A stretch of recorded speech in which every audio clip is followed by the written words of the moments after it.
오늘의 이야기 안녕하세요. 삶의 깊이를 더하는 지혜를 나누는 시간입니다. 혹시 세상을 바라보며 또 우리 자신의 삶을 들여다보며 무언가 근본적으로 잘못되었다고 느껴보신 적이 있으신가요? 아름다운 자연 속에 숨은 무서운 폭력성, 인간 사회의 만연한 갈등과 고통, 그리고 우리 마음 깊은 곳에서 끝없이 솟아나는 불안과 공허함. 마치 잘 짜인 교향곡에서 불협화음이 들려오는 듯한 이 부조화의 원인은 무엇일까요? 오늘 우리는 이 거대한 질문에 대한 놀라운 해답이자 절망을 넘어선 영광스러운 희망의 메시지를 성경 로마서 8장을 통해 함께 묵상해 보고자 합니다. 이 말씀이 여러분의 마음에 깊은 울림과 위로를 주기를 소망합니다. 본격적인 이야기에 앞서 만약 이 메시지가 여러분의 마음에 와닿는다면 좋아요와 구독으로 저희에게 큰 힘을 실어주시길 부탁드립니다. 여러분의 작은 참여는 하나님의 은혜를 더 널리 전하는 귀한 통로가 됩니다. 이 말씀을 듣는 모든 분들 위해 하나님의 평강이 함께하시기를 기도합니다. 로마서 8장은 성경 전체를 통틀어 가장 위대한 장 중 하나로 꼽힙니다. 사도 바울은 이 장에서 그리스도인의 삶을 관통하는 두 개의 거대한 기둥을 세웁니다. 바로 가족이라는 친밀함과 영광이라는 장엄함입니다. 먼저 바울은 놀라울 정도로 자주 가족에 대한 언어를 사용합니다. 12절부터 30절까지 짧은 구절들 속에서 무려 9번이나 가족을 연상시키는 단어들이 등장합니다. 12절에서는 우리를 형제라 부르고 14절에서는 아들들이라 칭합니다. 15절에서는 우리가 양자의 영을 받았다고 말하며 16절과 17절, 21절에서는 우리가 하나님의 자녀이자 상속자임을 선포합니다. 그리고 마침내 29절에서는 우리가 예수 그리스도의 형제들이 되었다고 말합니다. 여기서 말하는 형제는 단순히 남성만을 뜻하는 것이 아니라 자매들까지 포함하는 모든 하나님의 가족 구성원을 의미합니다. 이것이 무엇을 의미할까요? 이는 우리가 받은 가장 높은 특권이 바로 하나님의 가족으로 다시 태어났다는 사실입니다. 우리는 그분을 아빠, 아버지라 부를 수 있는 자녀가 되었습니다. 한국 문화에서 가족이라는 개념이 얼마나 중요한지 우리는 잘 압니다. 가족은 우리의 정체성이자 가장 깊은 소속감의 원천입니다. 바울은 바로 그 언어를 사용하여 하나님과 우리의 관계가 창조주와 피조물이라는 막연한 관계를 넘어 아버지와 자녀라는 가장 친밀하고 안전한 관계임을 힘주어 말하고 있는 것입니다. 그리고 이 가족이라는 개념 위로 또 하나의 장엄한 개념이 겹쳐집니다. 바로 영광입니다. 17절은 우리가 자녀이기에 그리스도와 함께 영광을 받기 위한 상속자라고 말합니다. 18절은 장차 우리에게 나타날 영광에 대해 이야기하고 21절은 피조물조차 하나님의 자녀들의 영광의 자유에 이르기를 고대한다고 말합니다. 그리고 30절은 하나님께서 우리를 미리 정하시고 부르시고 위롭다 하신 궁극적인 목적이 바로 우리를 영화롭게 하시기 위함이라고 선언합니다. 정리하자면 우리는 지금 하나님의 자녀가 되는 특권을 누리고 있으며 미래에는 그분의 영광에 참여할 운명을 지니고 있다는 것입니다. 이 두 가지, 즉 현재의 신분과 미래의 운명은 단단히 연결되어 있습니다. 사도 요한은 이 진리를 요한일서 3장에서 이렇게 표현했습니다. 보라, 우리가 하나님의 자녀라 일컬음을 받았으니 우리가 그러하도다. 우리가 장래에 어떻게 될지는 아직 나타나지 아니하였으나 그가 나타나시면 우리가 그와 같을 줄을 아는 것은 그의 참모습 그대로 볼 것이기 때문이니 우리는 때때로 영적인 사실을 앓는 것처럼 살아갑니다. 삶의 문제와 죄의 연약함 때문에 초점이 흐려져 우리가 누구인지 그리고 우리가 어디로 가고 있는지를 명확히 보지 못합니다. 바로 이때 우리는 로마서 8장이 제시하는 이 두 가지 진리, 즉 우리는 지금 그리스도 안에서 하나님의 자녀라는 사실과 장차 그리스도와 함께 영광 가운데 거하게 될 것이라는 사실에 우리의 초점을 다시 맞춰야 합니다. 그렇다면 바울은 왜 이토록 영광을 강조하는 것일까요? 그것은 인류의 이야기가 바로 잃어버린 영광의 비극에서 시작되었기 때문입니다. 로마서 1장에서 바울은 인간의 근본적인 비극이 썩어지지 아니하는 하나님의 영광을 썩어질 사람과 새와 짐승과 기어다니는 동물 모양의 우상으로 바꾼 것에 있다고 진단합니다. 창세기의 시작을 떠올려 보십시오. 하나님께서는 자신의 형상이자 모양대로 인간을 창조하시고 온 세상을 다스릴 권세를 주셨습니다. 마치 아버지가 아들에게 자신의 정원을 가꾸게 하듯 하나님은 아담에게 에덴 동산을 맡기셨습니다. 그에게 주어진 사명은 이 아름다운 정원을 온 땅 끝까지 확장하여 모든 피조 세계가 조화와 질서 속에서 하나님의 영광을 노래하는 거대한 하나님의 동산으로 만드는 것이었습니다. 아담은 하나님의 아들이자 온 창조 세계의 왕으로서 이 임무를 완수하고 마침내 아버지께 돌아가 아버지, 다 이루었습니다 라고 보고해야 했습니다. 프린스턴의 위대한 신학자 게알더스 보스는 성경에서는 종말론적인 것이 구원론적인 것보다 우선한다는 통찰을 남겼습니다. 조금 어려운 말이지만 쉽게 말해 성경의 첫 이야기는 원래 구원에 대한 이야기가 아니라 인간이 성취해야 할 영광스러운 마지막 목표에 대한 이야기였다는 뜻입니다. 구원의 이야기는 첫사람 아담이 그 영광스러운 목표를 향해 나아가다 비극적으로 실패하고 모든 것을 잃어버렸기 때문에 필요해진 것입니다. 아담은 하나님께 순종하여 영광을 얻는 대신 스스로 하나님이 되려는 교만함으로 불순종의 길을 택했습니다. 그는 하나님의 영광을 자기 자신과 세상의 우상들과 맞바꾸었습니다. 그 결과 그는 자신에게 약속되었던 영광에 이르지 못하게 되었습니다. 로마서 3장 23절이 말하듯 모든 사람이 죄를 범하였음에 하나님의 영광에 이르지 못하더니 이것은 단순히 아담 한 사람의 실패로 끝나지 않았습니다. 왕이자 머리였던 인간이 타락하자 그가 다스리던 온 피조세계도 함께 고통 속에 신음하게 되었습니다. 마치 머리를 잃어버린 몸처럼 창조세계는 방향을 잃고 허무한 데 굴복하며 썩어짐의 종노릇을 하게 된 것입니다. 우리가 오늘날 경험하는 자연재해, 질병, 그리고 죽음의 고통은 모두 첫 아담의 실패가 남긴 비극적인 상처입니다. 온 창조 세계가 마치 해산의 고통을 겪는 산모처럼 진정한 회복의 날을 기다리며 신음하고 있다고 바울은 묘사합니다. 바로 이 어둡고 비극적인 배경 속에서 복음의 놀라운 소식이 빛을 발합니다. 잃어버린 영광을 되찾는 위대한 회복의 이야기가 시작된 것입니다. 하나님께서는 당신의 지혜와 사랑으로 모든 것이 죄와 수치로 가득 찼을 때 싸움을 위해 그리고 우리를 구원하기 위해 둘째 아담이신 예수 그리스도를 이 땅에 보내셨습니다. 예수님의 성육신, 그분의 삶과 사역, 고난과 기적, 이 모든 것은 첫 아담이 실패했던 바로 그 자리에서 새로운 아담이 승리하고 있음을 보여주는 증거였습니다. 첫 아담은 영광을 위해 창조되었으나 자신의 영광을 수치로 덮었습니다. 그러나 둘째 아담이신 예수님은 본래 영광을 지니신 분이었으나 우리의 수치를 자신의 영광으로 덮어주시기 위해 친히 십자가에서 우리의 모든 수치를 짊어지셨습니다.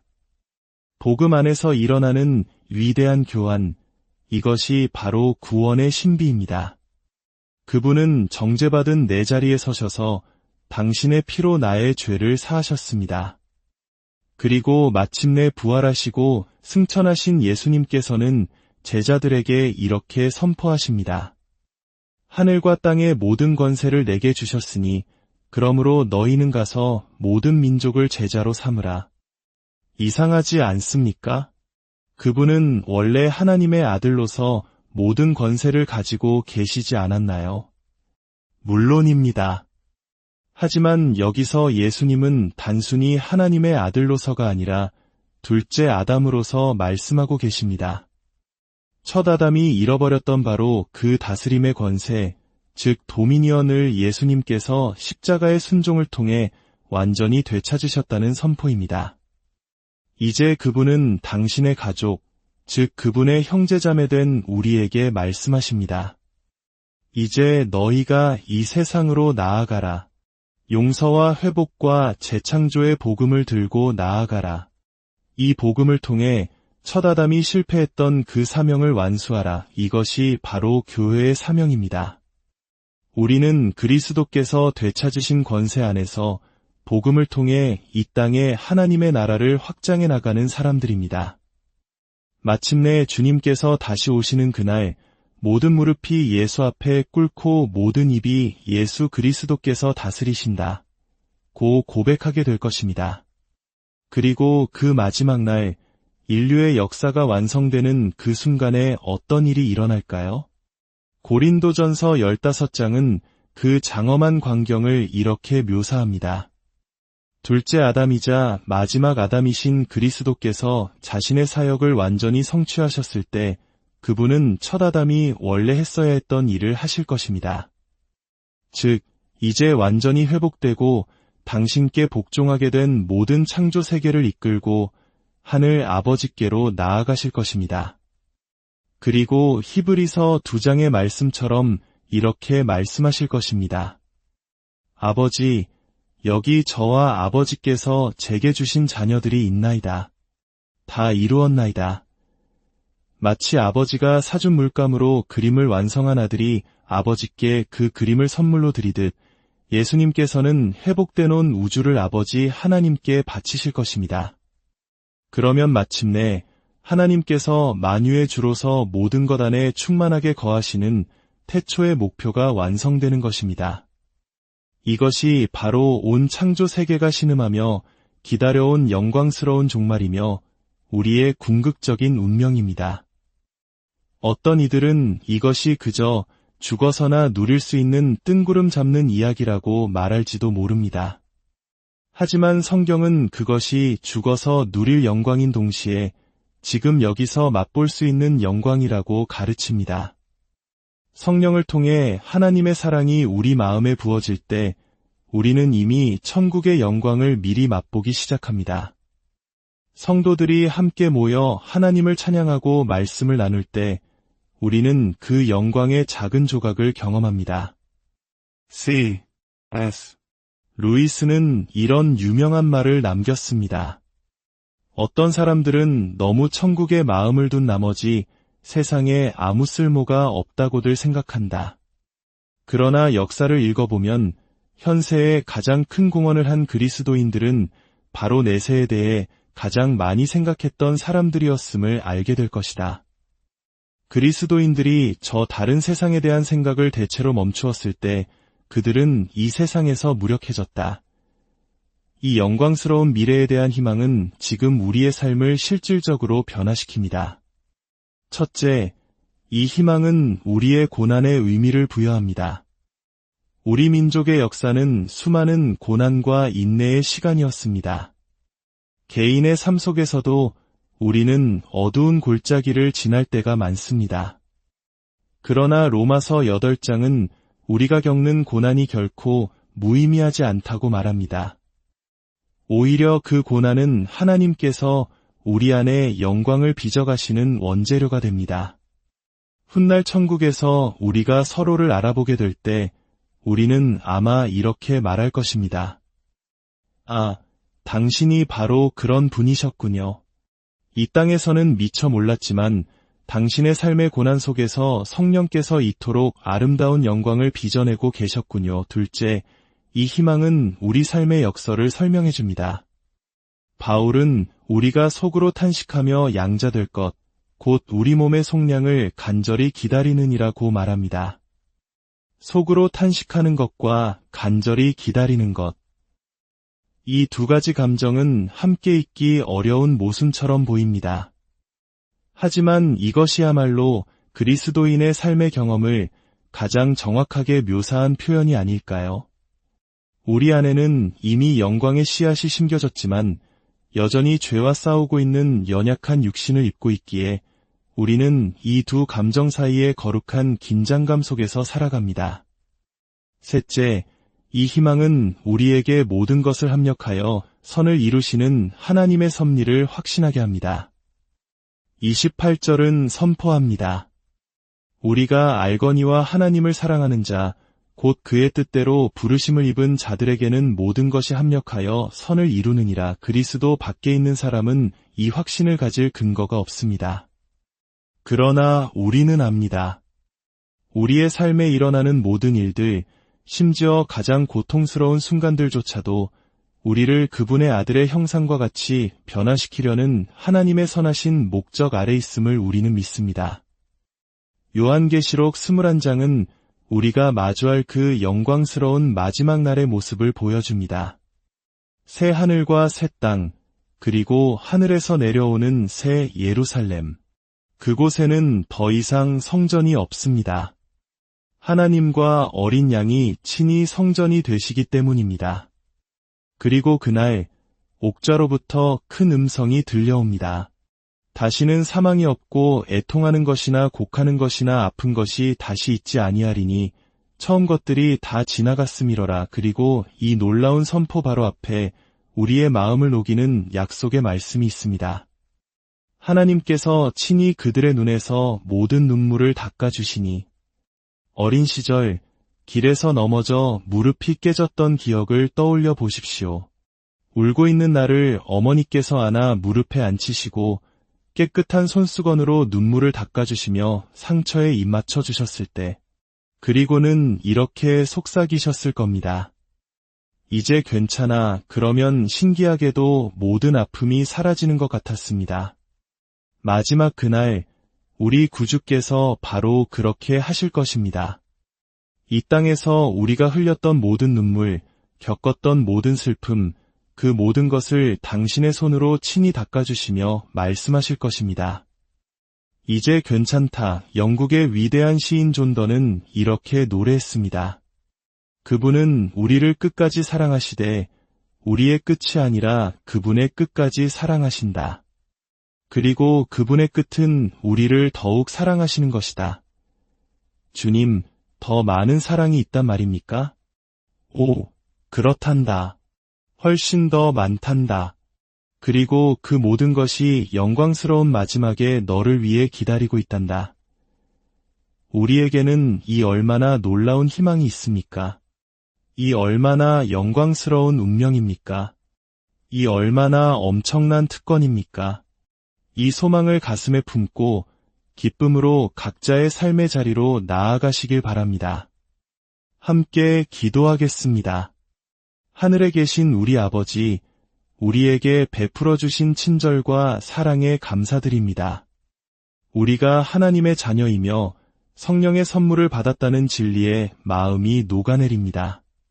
주님, 이 영광의 소망으로 우리를 채워주시어 세상 속에서 주님을 더욱 힘써 섬기게 하옵소서.